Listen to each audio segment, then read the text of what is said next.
राधे राधे, जय श्री कृष्णा। नमस्कार, मैं आचार्य पंडित गिरीश बारोलिया। मित्रों, हर व्यक्ति को, बच्चा हो, बूढ़ा हो, जवान हो, किसी भी जाति संप्रदाय का हो, स्वप्न हर व्यक्ति को आते हैं। ऐसा कोई भी व्यक्ति नहीं है जिसे स्वप्न ना आते हों। स्वप्न आना भी उतना ही जरूरी है जितना कि आदमी को भोजन करना। वैज्ञानिकों का ऐसा मत है कि जिस व्यक्ति को यदि स्वप्न नहीं आते तो वो पागल भी हो सकता है। तो जब हम चिर निद्रा में जाते हैं तो हर व्यक्ति को कोई न कोई स्वप्न जरूर दिखाई देता है, और जब स्वप्न दिखाई देता है तो कुछ स्वप्न याद रह जाते हैं, कुछ स्वप्न जो है आधे अधूरे याद रहते हैं, और कुछ स्वप्न हम भूल जाते हैं। कभी कभी कुछ ऐसे स्वप्न हमें दिखाई पड़ते हैं तो हमारी एक जिज्ञासा होती है और हम जानना चाहते हैं कि इन स्वप्नों का आखिर में क्या फल होने वाला है। क्योंकि प्रकृति किसी न किसी रूप में, जागृत अवस्था हो, आप कहीं जा रहे हैं तो आपके लिए प्रकृति किसी न किसी प्रकार से संकेत देती है। आप यदि बीमार हैं, मृत्यु शैया पर लेटे हुए हैं, तो उसके भी प्रकृति आपको किसी न किसी प्रकार से संकेत देती है। इसी प्रकार से स्वप्न के माध्यम से भी प्रकृति आपको कई प्रकार के संकेत देने का प्रयास करती है, जिन्हें हम कई बार नहीं समझ पाते हैं, या फिर जब हमें इस प्रकार के स्वप्न आते हैं तो फिर हम किसी ज्योतिषी या किसी जानकार के पास में जाते हैं और फिर वह हमें बताता है और उनका फल निश्चित रूप से हमें प्राप्त होता है।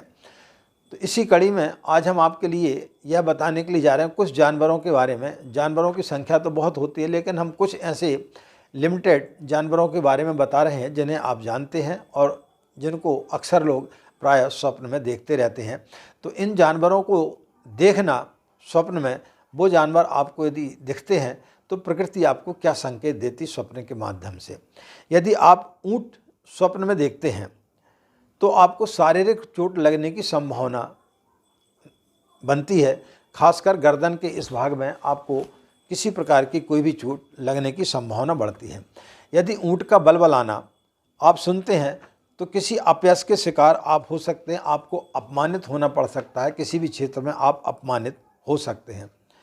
यदि आपको स्वप्न में घोड़ा या घोड़ी दिखाई देती है तो आप यदि घोड़े पर बैठते हैं या रेस करते हैं तो आपको कार्य में सफलता प्राप्त होने का संकेत प्रकृति आपको देती स्वप्न में। यदि आप सजा सजाया घोड़ा देखते हैं तो वह अशुभ है।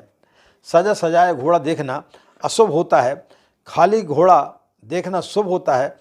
किसी संबंधी द्वारा धन लाभ होने की संभावना होती है। यदि आप नंदी, यानी हमें जैसे सांड भी बोलते हैं, बैल भी बोलते हैं, जो कि भगवान शिव का वाहन होता है, यह एक दुर्लभ स्वप्न होता है।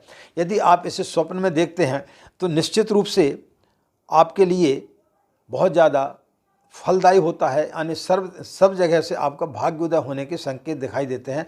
आपकी समस्त जो भी चिंताएं हैं, समस्त आपकी जो भी परेशानी है, वो खत्म होने के संकेत दिखाई देते हैं। यानी प्रकृति यदि आपको स्वप्न में नंदी यानी बैल यदि आपको दिखाई देता है तो प्रकृति आपकी संदेश देती है स्वप्न के माध्यम से कि आपकी सारी विपत्तियां जो हैं वो खत्म होने के लिए जा रही हैं। यदि बंदर को यदि आप स्वप्न में देखते हैं किसी भी रूप में तो वो शुभ होता है। बंदर को देखना शत्रुओं पर विजय प्राप्ति का संकेत माना जाता है, क्योंकि बंदर जो है वो भगवान हनुमान जी का प्रतीक माना जाता है। तो बंदर को स्वप्न में देखना शत्रुओं पर विजय प्राप्ति का संकेत दिखाई देता है। यदि आप बछिया देखते, यानी गाय का जो बछड़ा है, बछिया जिसे हम बोलते हैं, वो यदि आप देखते हैं किसी भी रूप में देखते हैं तो सुख सौभाग्य में आपकी वृद्धि होती है। और यदि आप गाय को देखते हैं तो साक्षात आप ये समझें कि आपने गायत्री माता के दर्शन कर लिए। गाय का देखना बहुत ही ज़्यादा शुभ होता है और इस प्रकार से माना गया है कि गाय का देखना यानी साक्षात गायत्री के दर्शन होना माना जाता है। बाघ यदि आप देखते हैं तो फिर आप ये माने कि आपकी यदि किसी से शत्रुता चल रही है, किसी से लड़ाई झगड़ा चल रहा है, तो उसमें आपको विजय प्राप्त होने वाली। कोर्ट कचहरी यदि आपकी चल रही है तो उसमें आपको सफलता प्राप्त होने वाली है। सफ़ेद भालू यदि आप देखते हैं तो अशुभ है, लेकिन काला भालू देखना भयंकर बीमार होने के संकेत हैं। भालू का नाचना परिवार में गृह कलेश होने की संभावना बताता है। स्वप्न में भैंस का देखना, जिसे हम यमदूत का वाहन भी बोलते हैं, वो बहुत ज़्यादा अशुभ होता है। भैंस का देखना शुभ किसी भी प्रकार से नहीं होता है। लोमड़ी का देखना किसी व्यक्ति के द्वारा विश्वासघात होने की संभावना नजर आती है। यदि आप स्वप्न में लोमड़ी देखते हैं तो किसी के द्वारा आपके लिए विश्वासघात हो सकता है। इसका संकेत स्वप्न के माध्यम से आपको प्राप्त होता है। शेर, जो कि माँ दुर्गा का वाहन माना जाता है, यदि आप शेर की दहाड़ सुनते हैं तो आप ये मान के चलें कि शत्रु आपके सामने आत्मसमर्पण करने वाला है। इसका संकेत हमें स्वप्न के माध्यम से दिखाई देता है। हाथी या हथनी को यदि आप संयुक्त रूप से देखते हैं तो दाम्पत्य जीवन में आपको सुख की अनुभूति होती है। लेकिन यदि आप सफ़ेद हाथी देखते, जो कि बहुत ही ज़्यादा दुर्लभ स्वप्न है, ऐसा वर्णन है कि महावीर की माँ ने सफ़ेद हाथी देखा था तो उनके लिए महावीर जैसी संतान प्राप्त हुई थी। यदि कोई महिला गर्भवती है और यदि वो सफ़ेद हाथी देखती है तो निश्चित रूप से उसके गर्भ में जो संतान पल रही है वो बहुत भाग्यशाली व अवतारी सत्ता होती है। तो सफ़ेद हाथी देखना बहुत ज़्यादा शुभ फलदायी होता है। तो मित्रों, आज हमने आपके लिए कुछ जानवरों के बारे में जानकारी दी कि इन जानवरों को यदि आप स्वप्न में देखते हैं तो स्वप्न के माध्यम से प्रकृति आपको किस प्रकार के शुभ या अशुभ संकेत देती है। इनका फल किसी का बहुत जल्दी मिल जाता है, किसी का कुछ समय के बाद मिलता है, और कुछ ऐसे स्वप्न होते हैं जो निरर्थक होते हैं, जिनका किसी प्रकार का कोई भी फल नहीं होता है। लेकिन जो हमने जानवर बताए वो यदि आप देखते हैं तो निश्चित रूप से उनका आपको कोई ना कोई फल जो हमने बताया वो आपको प्राप्त होता है, बड़ी देर सवेर से हो।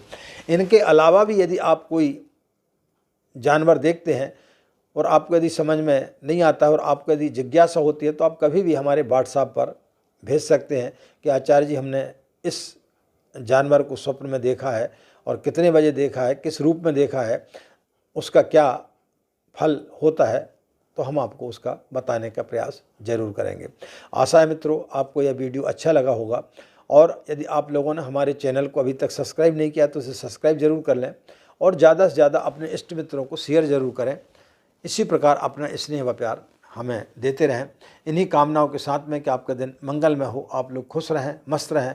माँ गायत्री की असीम कृपा इसी प्रकार आप लोगों के ऊपर बनी रहे, यही सदैव माँ गायत्री से हम अपने जुड़े हुए लोगों के प्रति कामना करते हैं। हमें आज्ञा दें मित्रों। नमस्कार। ओम शांति।